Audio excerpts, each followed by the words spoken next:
अच्छे लोग दुखी क्यों रहते हैं और पापी पाखंडी लोग हमेशा खुश रहते हैं और मौज उड़ाते हैं?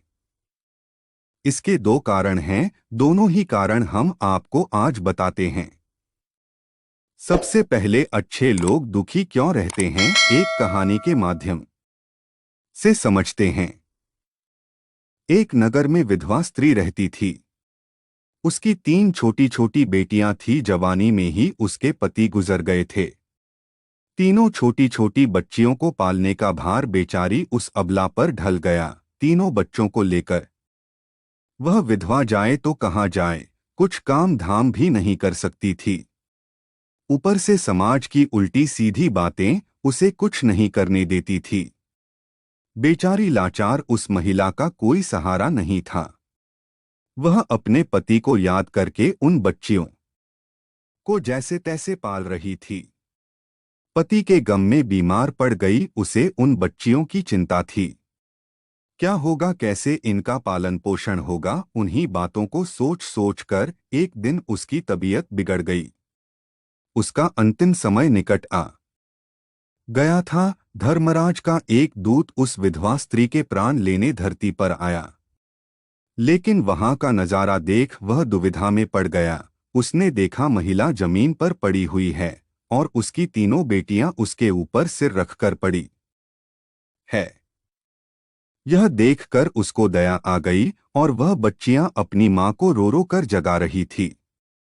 फिर दूत ने सोचा, इनका पिता पहले ही मर चुका है। अगर मैं इस स्त्री के प्राण लेकर गया तो यह बच्चियां किसके सहारे रहेगी, कौन इनका पालन पोषण करेगा? यह सोचकर वह देवदूत उस स्त्री के प्राण लिए बिना ही लौट गया। धर्मराज कहते हैं, तुम तो उस स्त्री के प्राण लेने गए थे, फिर खाली हाथ कैसे आ गए? तब देवदूत कहता है, हे स्वामी, मेरी गलती को क्षमा करना। मैं चाहकर भी उस स्त्री के प्राण नहीं ला पाया। अगर मेरी जगह आप होते तो शायद आप खाली हाथ ही लौट कर आते। मैं उस महिला की बच्चियों का दुख नहीं देख पाया। वे बहुत रो रही थी। उन्हें वहां कोई देखने वाला भी नहीं था। यदि मैं उस महिला को ले आता तो उन बच्चियों को कौन देखता, कौन उनको पालता पोषता? पृथ्वी लोक के मनुष्य तो इतने स्वार्थी हो गए कि बिना मतलब के तो कोई किसी का सहारा भी नहीं बनता। यदि कोई मदद भी कर देता है तो वह बदले की उम्मीद करता है या फिर उसे अपने एहसान के नीचे जीवन भर दबाकर रखना चाहता है। देवदूत कहता है, हे स्वामी, उस महिला को थोड़ा और समय दे दिया जाए ताकि वह अपनी बच्चियों को पाल पोस कर बड़ा कर सके। देवदूत की बात सुनकर धर्मराज ने उसे डांटते हुए कहा, अरे मूर्ख, ईश्वर की बनाई गई सृष्टि में ना कोई एक क्षण घट सकता है और ना कोई बढ़ सकता है।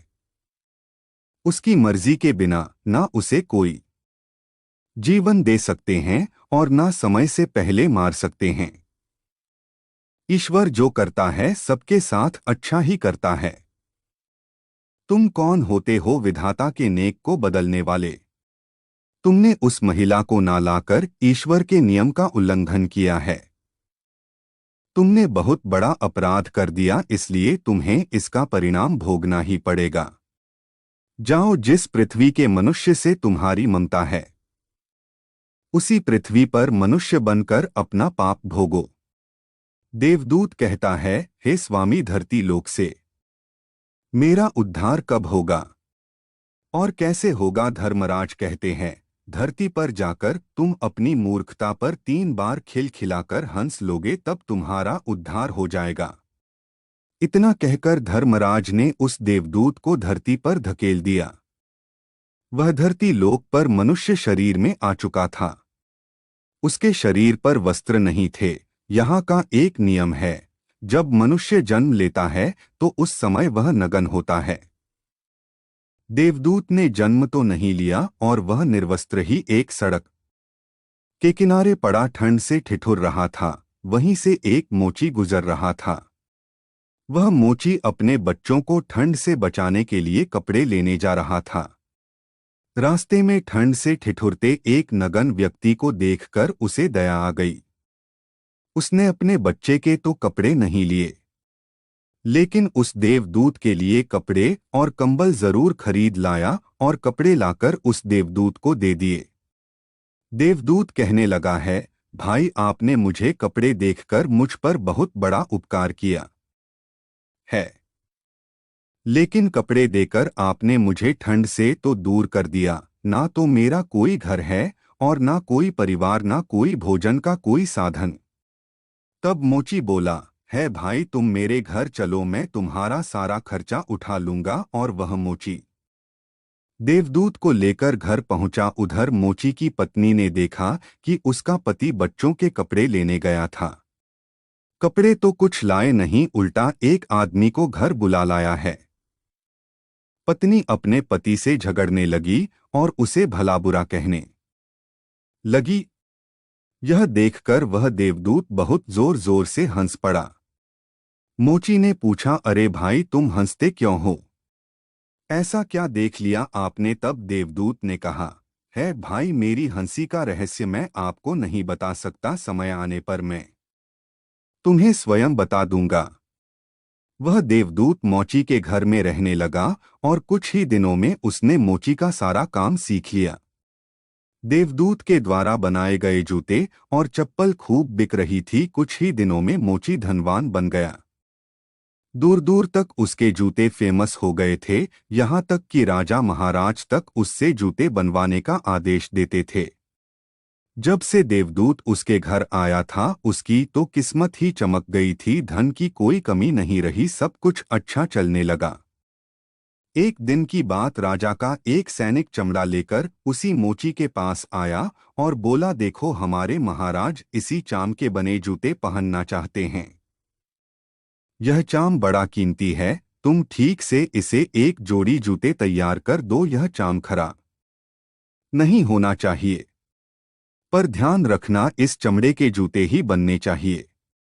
भूल से भी इसकी चप्पल मत बना देना। राजा का सैनिक चमड़ा देकर चला गया। इधर मोची ने भी देवदूत को समझाया कि देखो राजा वाली बात है, इसमें कोई गलती ना करना, चमड़ा भी बहुत कम है, इसलिए चमड़ा खराब नहीं होना चाहिए। जूते बनाने का कह कर गया है तो जूते ही बनाना। गलती से यदि चप्पल बना दी तो राजा हमें कठिन से भी कठिन सजा देगा। मोची के इतना समझाने के बाद भी देवदूत ने चमड़े से चप्पल ही बनाई।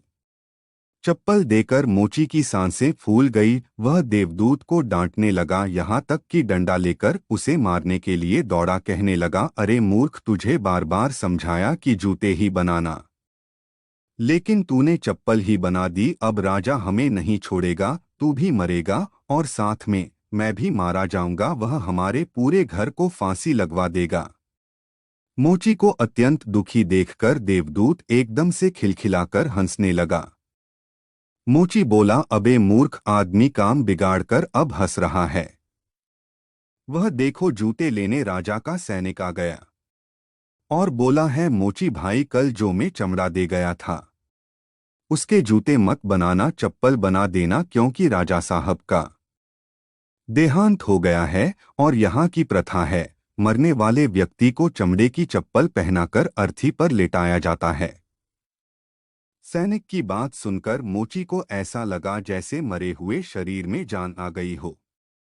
इसके हाथ से डंडा छूट कर गिर गया और उसने देवदूत के पैर पकड़ लिए और उससे माफी मांगने लगा। देवदूत मोची की इस हरकत पर जोर जोर से हंस रहा था। मोची ने पूछा, तुम क्यों हंस रहे हो? तो देवदूत ने कहा, समय आने पर इसका कारण बता दूंगा। दूसरे दिन एक बुढ़िया के साथ 3 लड़कियां मोची की दुकान पर आई थी। उनकी शादी होने वाली थी और वह तीनों अपने लिए जूतों की नाप देने आई थी। देवदूत ने तीनों लड़कियों को पहचान लिया कि यह 3 वही लड़कियां हैं जिनकी मां को न ले जाने के कारण आज मैं अपने किए की सजा भोग रहा हूं। और यह लड़कियां काफी बड़ी हो गई है, अच्छे घर में पली-बढ़ी मालूम पड़ रही है। बुढ़िया कहती है, हाँ बेटा, बचपन में इनकी माँ चल बसी, इसलिए इनको मैंने मेरे पास रख लिया। मेरे पास करोड़ों की दौलत है और दुर्भाग्य से मेरा भी कोई नहीं है। तो इनको मैंने मेरे पास रख ली है, मैंने इनको पढ़ाया लिखाया और अब इनकी बहुत बड़े खानदान में इनकी शादी कराने जा रही हूँ। लड़कियों का भाग्य देखकर देवदूत सोचता है, परमात्मा जो करता है अच्छा ही करता है। अगर उस समय में इनकी मां नहीं मरती तो आज यह भुखमरी और दरिद्रता में ही पड़ी रहती। इनकी मां के मरने के बाद आज तीनों लड़कियां बहुत बड़े घराने की बहू बनने जा रही है और इस बुढ़िया की करोड़ों की संपत्ति की मालिक भी बन चुकी है। यह सब देखकर देवदूत अपनी पहले की मूर्खता को सोचकर जोर जोर से हंसने लगा। मोची ने पूछा, आप क्यों हंस रहे हो? अपनी हंसी का कारण बताओ। देवदूत मोची से कहता है, मैं एक देवदूत हूँ और अभी जो यह तीनों लड़कियां जो जूतों की नाप देकर गई है, इनके माता को लेने आया था। लेकिन उस समय यह तीनों छोटी छोटी थी तो इन पर तरस खाकर मैं इनकी मां को नहीं ले गया और इनके पिता का पहले ही निधन हो गया था।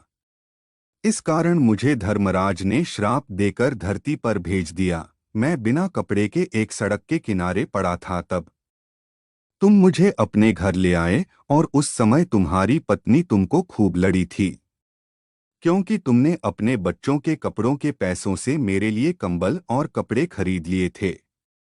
तब मैं पहली बार तुम्हारी पत्नी की मूर्खता को डोट देखकर खूब हंसा था, क्योंकि तुम्हारी पत्नी उस लाभ को नहीं देख पा रही थी जो मेरे आने से तुम्हारे घर में होने वाला था। और दूसरी बार हंसी जब आई जब तुम राजा के जूते नहीं बना सके और तुम डंडा लेकर मेरे पीछे भागे थे। उस समय तुम राजा के बारे में सोच रहे थे, लेकिन तुमको यह मालूम नहीं था राजा के साथ क्या घटना घटने वाली है, जिसके कारण राजा को जूतों से अधिक तत्वों की आवश्यकता पड़ गई। हम किसी भी चीज को डोट देखकर या सोचकर दुख मनाते हैं, जो हम उसे नहीं देख पाते वह होने वाला होता है। कई बार परमात्मा हमारी अच्छा या भलाई के लिए हमारे साथ बुरा करता है, पर हम उसे देखकर भगवान को कोसते हैं। अच्छे लोग दुखी क्यों रहते हैं? पापी लोग हमेशा खुश रहते हैं। हम उस अच्छे को नहीं देख पाते जो हमारे साथ भविष्य में होने वाला है। कई बार हमारे साथ वर्तमान में अच्छा होता है तो हम बहुत खुश होते हैं, लेकिन हम यह नहीं देख पाते कि भविष्य में क्या होने वाला है। हमारे साथ हमेशा दो तरह की घटना होती है, अच्छी और बुरी, लेकिन हमें हमेशा यह सोचना चाहिए भगवान जो करेगा अच्छा ही करेगा, यह सोचकर आगे बढ़ना चाहिए। अच्छे लोग दुखी इसीलिए रहते हैं कि अच्छे लोगों के साथ बाद में अच्छा हो सके। और दूसरा कारण यह है कि अच्छे लोग हमेशा ईश्वर से जुड़ रहते हैं और इनको ईश्वर से जुड़ा रहना भी जरूरी है कि उन पर दुख आते रहना चाहिए। अंत में देवदूत मोची को सब कुछ समझाकर वापस धर्मराज के पास चला गया।